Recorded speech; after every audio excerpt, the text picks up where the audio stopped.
Mirasee. When we decide to run our own businesses, it's very typical that we forget a lot of the things that we learn and start to abuse our limits of overworking, and we absolutely forget about self-care. And if we don't correct that, it can be a very dire consequences, in my opinion. Hello, I'm Melinda Cohen, and you're listening to Just Between Coaches. I run a business called The Coaches Console, and we're proud to have helped over 50,000 entrepreneurs in creating profitable coaching businesses. And on this podcast, I invite other coaches to explore and discuss difficult issues or questions that you might be having with your clients, and also the difficult conversations that you might need to have with yourself.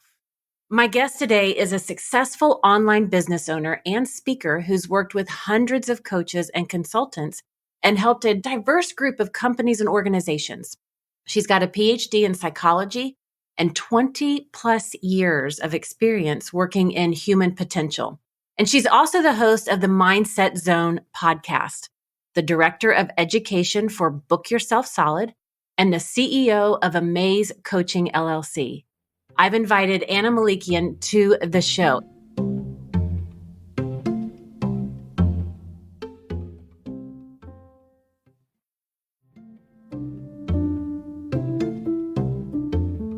Ana's been with the Coaches Console now for 12 years, so she and I go way back to the early days. It feels like the early days of the coaching industry, but there's another side to Ana's story that caught my attention that we're about to explore. In her never-ending quest for discovering human potential, Ana realized that the pursuit of happiness is a fallacy. Welcome, Ana. My pleasure to be here. Ana, I am so excited to talk to you about all of this and this topic for today. But first, would you mind sharing a little bit of your background from psychotherapist to coach? So my academia background is all in psychology. I fall in love in psychology. I did my bachelor's, master, Ph.D. in psychology, and I was doing psychotherapy in Portugal, in Spain. Portugal is my country of origin, if somebody is wondering about my accent. And one of the things that happens when we are in academia, teaching and doing clinical work, we present in conferences. That is our way of traveling the world. And I present a paper in Phoenix, Arizona, where I met the person that a couple of years later became my husband. So I moved here to the United States in 2003. I had to decide what do I want to do professionally. And I found this incredible resource called life coaching that helped me tremendously in that time in my life, gave me a sense of direction, clarify my purpose, and I decide why I don't bring my background in psychology and personal development and become a life coach. So I became a life coach. What a journey it has been. And you're an expert. Part of what you have been bringing to your coaching and your business over all these years is you're an expert in human potential. And our own choices and self-care are a big part of reaching that, right? Like, can you elaborate on that a little bit? When we decide to become coaches ourselves and run our own businesses, it's very typical that we forget a lot of the things that we learn and start to abuse our limits of overworking, and we absolutely forget about self-care.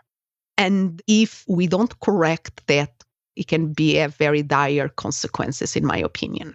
Yeah, this is a topic that I cannot speak enough about. And so many people, they just think, oh, self-care. Well, once I get through the projects or when I reach this, then I'll do something nice for myself. Or a lot of times what I see is the universe whacks them upside the head with a big old 2x4 and says, no, you've overworked enough. You are burnt out enough. Like, you will now pay attention to your health and well-being. And it's something that people are forced into, right? Absolutely. For me, unfortunately, was cancer that opens my eyes. It's not that I didn't knew that I was overworking. Let's be honest, I knew it. But it's that we keep pushing. We are very good in pushing. Okay, we can do it a little bit longer. It's endurance. We are resistance. We almost take it as a badge of honor. that we can endure the hard work and all of that. And how can we deserve success if we are not doing the hard work? And when we get health scare like cancer, that puts everything in perspective. It's like you're describing, is that 2x4 that hits us square in the face and we have to listen to it.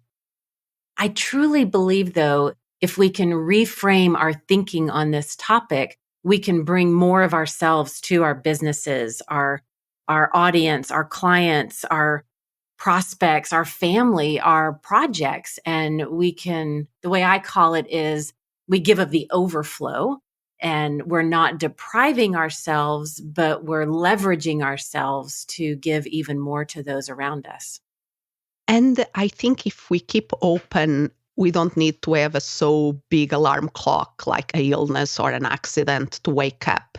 Because I think there in our lives, if you pay attention to our intuition is telling us for a long time, hey, maybe this is not exactly what you sign up for. So for people listening out there, don't wait for a big thing in your life or somebody that you care's life. Listen to your inner voice. Yeah. And sometimes that inner voice, not sometimes, who am I kidding?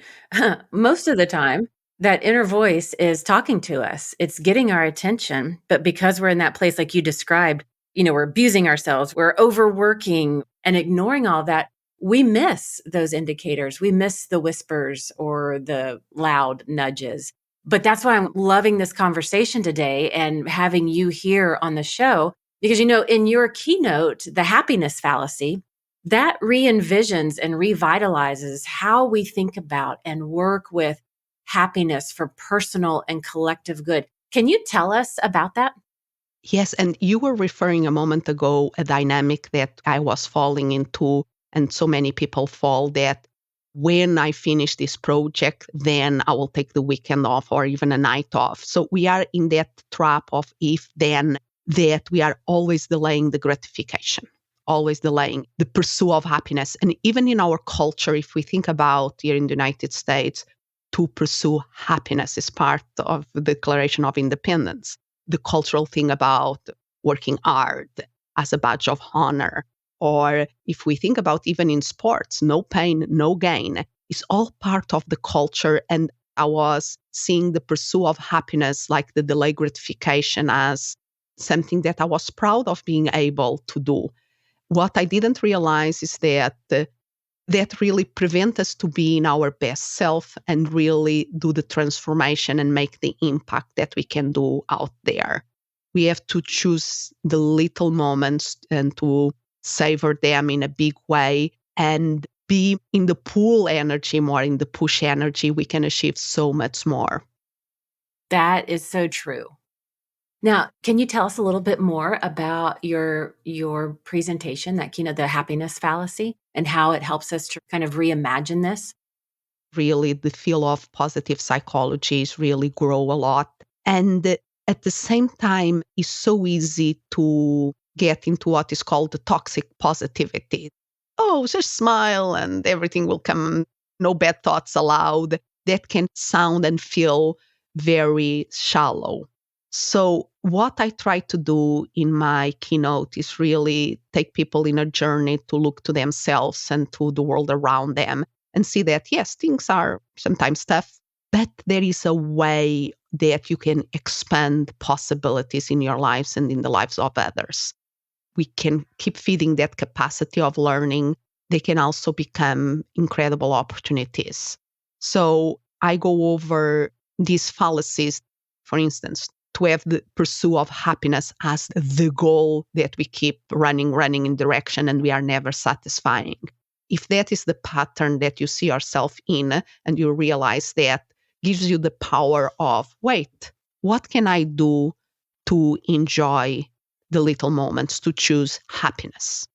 And how can I live that in my day to day? Or even in my business, a business can be fun. We can make it fun. So life circumstances that sometimes happen are really, really tough. I'm not going to deny that for a moment. And at the same time, we know from positive psychology research that life circumstances determine about 10% of our overall well-being. So 50% of our overall well-being is determined by our genes. So let's blame our parents for that.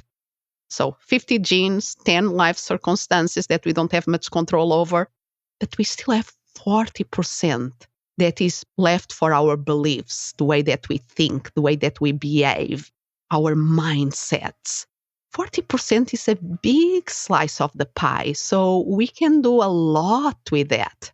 And that is where I think we have a lot of room to play and to allow us, even if the 10% are really, really tough, to make it a learning opportunity and come up in the other side, yes, with some bruises, but stronger.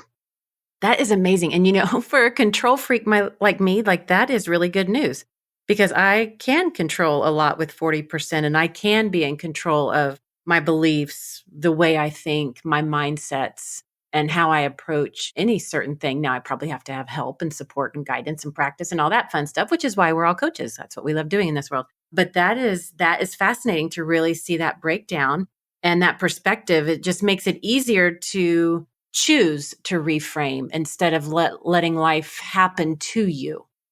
We know people that they have very tough life circumstances and they live fully and happy or in a full way.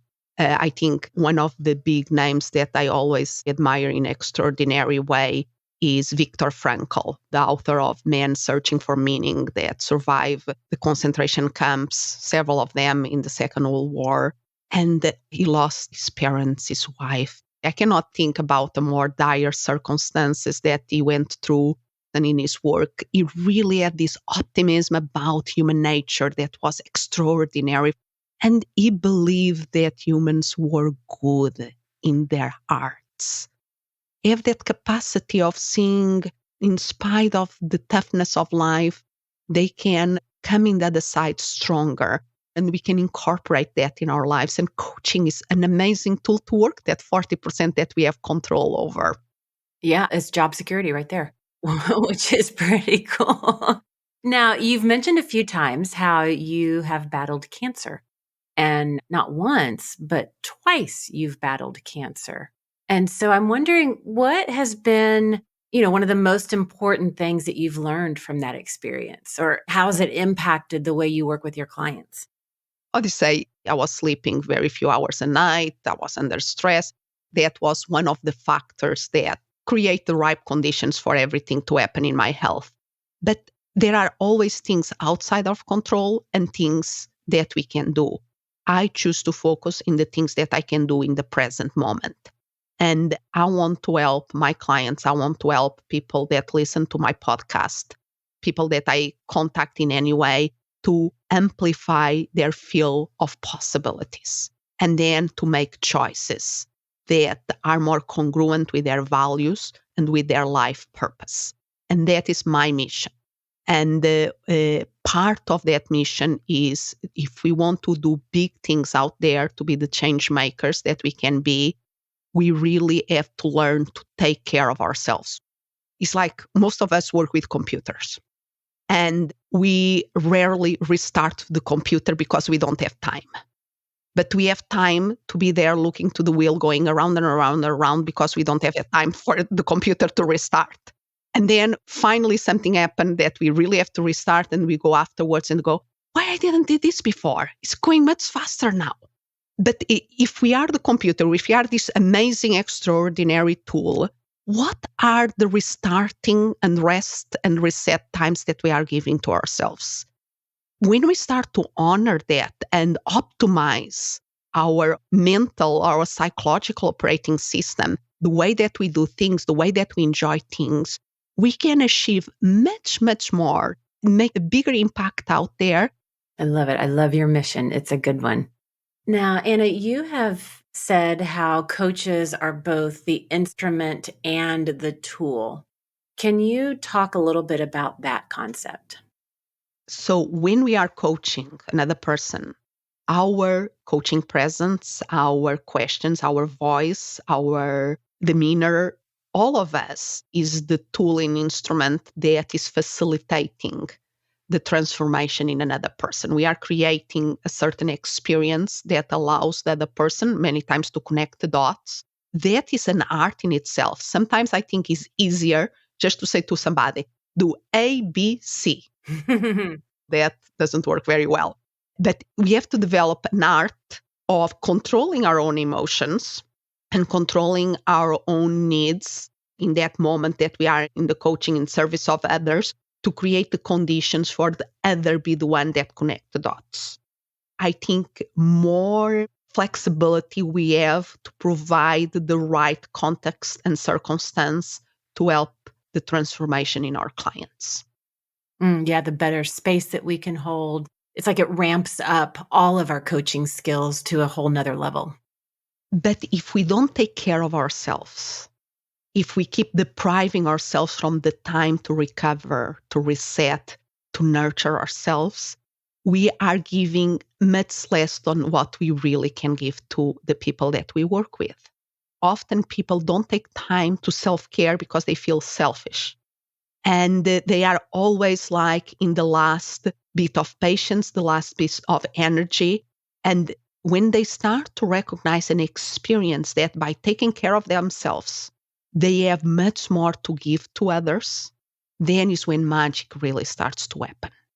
Yeah, we're giving of the overflow. We're not sputtering along or in this kind of stop and go. So our clients get the best of us, our families get the best of us. But while that's happening, we're not getting depleted at the same time. We're staying fueled and filled up while we're giving. It's a simultaneous thing that occurs. Is that flow is what in high performance they speak, the stage of flow, that you are in that kind, everything falls into a perfect alignment and you are gaining energy by giving. It's absolutely beautiful. The state of flow. I love that. Like I've said, self-care is one of, if not my favorite topics. And it's my superpower. It's how I organize everything about me as a leader, as a business owner, as a woman, as everything. And as coaches, we're in the business of serving. And that can get overwhelming sometimes if we're not careful. And so, what areas do you notice that coaches tend to neglect their self care? Ooh, where do I start? Let's start with the basics. Let's make sure that we are sleeping enough. Are we drinking enough water? Eating good food that is healthy for us, or just juggling things between calls or even during calls? So I think the Maslow hierarchy of needs is so a visual that people are familiar with.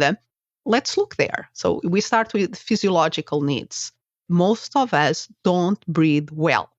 Okay, we breathe enough to keep our body keep working. Great, that is the basic. But if we breathe shallow, we are in that stress mode all day long.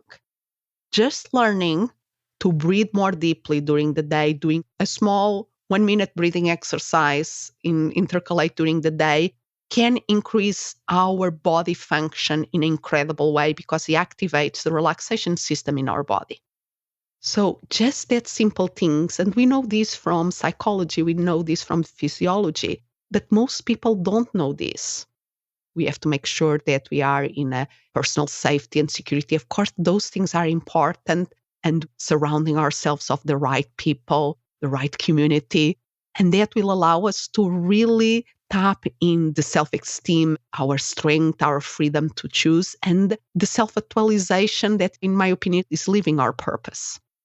And that's interesting right there. When we talk about living our purpose, I was just thinking back as you're going through these: sleeping enough, drinking water, good food, quality breathing. And I would say about the first 4 years of my business, self care was not something on my radar. It wasn't until about 4 years into it that it started coming up more and more. And since 2008, it has been a driver and a value and a priority in my life. But in those first several years, I would have those health issues. I remember my acupuncturist was like, Melinda, do you ever breathe past your collarbone? I'm like, what are you talking about? She's like, your breath doesn't actually make it to your lungs. And I was like, that's the weirdest thing. And I had to actually set a timer to remember to drink water. Now it just sounds so absurd, but I would get so lost in my work. And because I've started a business doing the thing that I believe I was created for, that are my natural skills, it is so easy to get lost in our work or in the name of our mission or living our purpose, that it's that double-edged sword. Oh yeah, I should eat. I got so swept away in all this work I'm doing. But wait, time out. I actually need to eat. And we have to balance that. And I love how you used Maslow's hierarchy, that visual, just to prompt, do I have the right self-care elements in place across all aspects of my life for my entire well-being? And I will dare to make a guess here that when you start to take care of yourself, you start to do better in your business. Oh, leaps and bounds. And it truly is a critical thing that I don't hear a lot of people talking about. That, when we first start a business, well, I'll use myself as an example. I think it's true for a lot of our listeners. My biggest concern was like, look, folks, I got to replace my previous income from my job that I just got fired from. And then it was like, oh, wait, can I break past six figures? That's an interesting goal and challenge. And then I was like, oh, look at the work. My mission is bigger. I want to serve more people and make a bigger impact. And so then seven figures became a target as an indicator that I was expanding my impact, and then multiple seven figures. And as a business owner, whatever your goals are, your self-care has to evolve with you, or those goals cannot come true. You won't be the person you need to be for those to be a reality. Exactly. It's part of the journey. And we have to be gentle with ourselves. These are part of the growing as a business owner. Now, when we hear coaches and business owners talk about how they don't have time for self-care, what kind of advice would you share with them? If you don't decide to do self-care, unfortunately, life sooner or later will provide a wake call for you. And I just wish that for everybody listening, listen to the small voices and the small waking calls. Don't be waiting for the big one. Now, how can self-care be incorporated into our coaching businesses? For all those that are listening in, what are some ways to do that? We help our clients many times to imagine their ideal week, their ideal day. Let's do that for ourselves. What is the ideal beginning of our day? Or even let's start by the end of our day. What time do we want to go to bed? And how do we want to wake up in a war to our snooze button to see who wins? And guess who? The snooze button always wins. Or do we want to start the morning feeling that we achieved something, that we are grateful for having a new morning in our lives? So it's a lot of the things that we help our clients through, really, and a coach needs to have a coach. Think about athletes. Nobody expects that the quarterback will go in the game without a team behind it, the coaching, all the work that they do to arrive there and to be in their highest performance. So why do we expect that we can do that without some mental fitness to be, when we are doing our job, to be in our best shape? I certainly share that with you. And I'm thinking about a couple of the self-care elements that I integrate into my business. And a simple one, although it did take me a while to have the discipline to stick to it. But one of the ways that I end my day is at the end of each day, I look at my calendar for the next morning and what are my first appointments or what are the first projects that I'm going to work on. And I ask myself, what do I need to have at my fingertips so I'm ready for those few first things? And then I'll find the book or whatever it is that I need to have in front of me, and I'll lay it out on my desk so that when I sit down at my desk the next morning, I'm not scrambling, but I'm already prepared. And that bit of self-care just, it helps me sleep better at night. So I'm not like, oh my God, did I forget this? Or where did I put that? Or, oh shoot, I have this meeting. Like none of that is running through me. It's like, I'm ready, I'm prepared, I'm focused. And then the next morning, it's a gentle entry into my day instead of skidding in sideways, hoping I got my act together. So it could be just something like that. And then another fun one that we do, I always integrate dance breaks, either just myself or in my team chat or with our students or throughout our events, just to help us get out of our head and move our bodies so that we're bringing all of us to what we're doing. Oh, the celebrate and what you're saying about planning tomorrow today is so important. And I love what you say, was not easy to make that an habit. Be gentle with yourself. It's not unusual to be a challenge to install a new habit. And when we are under stress, it's very easy to go back to the previous habits that we had for years and years and years. So we have to learn to be gentle. This is like a dance. This is not a straight line. Let's dance with it and put some music and have some fun. Exactly. Exactly. Now, how can we encourage our clients, well, even ourselves and our clients, to value and practice self-care and deliberate happiness like we've been talking about today? Most of coaches and consultants, they are coaches that are out there. They have done good work about clarifying their own purpose and their own mission. If they start to see that the best way to really make a big impact out there is by taking care of themselves, let's use that for being the priority. Self-care is not an extra thing, is something, is a need that you absolutely need to take care of. Print the Maslow hierarchy of needs. Physiological needs are at the bottom. So take care of your body. And then you cannot forget to take care of your mind and your soul. Whatever form it is for you, take care of yourself. Beautiful. Even Socrates himself, the Greek philosopher from, I don't know, thousands of years ago, advocated that the most important thing is to develop a thoughtful relationship with ourselves so that we can care for others in a healthy manner. And that definitely applies to us as coaches. So let's recap, because we have covered a lot in this discussion. And when we started, Ana was talking about how it is so easy to overwork and it becomes a badge of honor. So we have to be very careful about that trap, and also of the trap of if then. Well, if I accomplish this, then I'll look after myself. Or when this things happen, then I will pay attention to it. Because that really prevents us from being our best self. And we talked about the impact of toxic positivity when we're operating from this place and how it can be really shallow.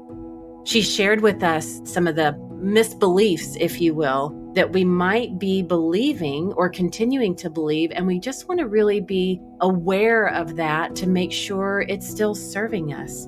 And I love when she talked about to be change makers in this world, because if there's one thing I know about coaches and service-based entrepreneurs, we are here to make a difference. Impact is so important to us. And if we're to be those change makers, then we've got to take care of ourselves. We have to be able to manage and control our emotions, because when we do, that's when we can hold space for our clients, create the context and the circumstances for them to have great transformation.